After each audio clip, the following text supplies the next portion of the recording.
انسان دور حاضر میں اپنے مستقبل کو سنوارنے کے لیے، بڑھانے کے لیے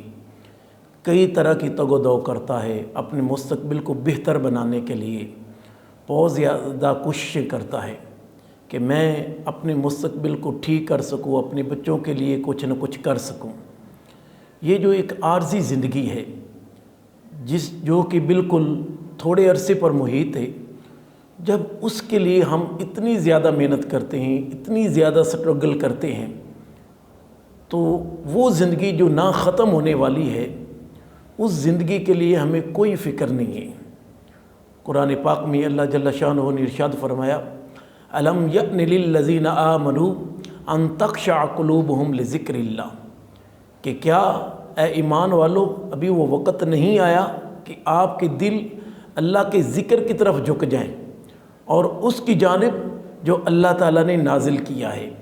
حضرت عائشہ صدیقہ رضی اللہ تعالی عنہ آپ روایت کرتی ہیں کہ سرکار مدینہ صلی اللہ علیہ وآلہ وسلم ایک دفعہ مسجد نبوی میں تشریف لائے تو صحابہ کرام کی ایک جماعت ہنس رہی تھی، تو آقا علیہ الصلوۃ والسلام کے چہرے پر جلال آیا، آقا علیہ الصلوۃ والسلام کا چہرہ مبارک سرخ ہو گیا، اور نبی کریم صلی اللہ علیہ وآلہ وسلم نے صحابہ کرام سے مخاطب ہو کے فرمایا کہ صحابہ، کیا وہ ابھی وقت نہیں آیا؟ تم تو ایسے ہنس رہے ہو جیسے تم لوگ نامہ اعمال سے پاس ہو گئے ہو اور تم کو امان مل گئی ہو۔ نبی پاک صلی اللہ علیہ وآلہ وسلم نے فرمایا کہ تمہارے ہنسنے پر یہ آیت نازل ہوئی ہے، الم یأن للذین آمنوا ان تخشع قلوبہم لذکر اللہ۔ میرے بھائیو، یہ وہ آیت مقدسہ ہے جس کو پڑھ کر کئی سارے لوگ مسلمان ہوئے، کئی سارے لوگوں نے توبہ کی۔ حضرت فضیل بن عیاض رضی اللہ تعالیٰ عنہ، آپ توبہ سے قبل ڈاکہ زنی کرتے تھے۔ ایک دفعہ جب آپ ڈاکہ ڈالنے کے لیے جا رہے ہیں تو اس مکان کے جانب سے آواز آ رہی تھی، الم یأن للذین آمنوا ان تخشع قلوبہم۔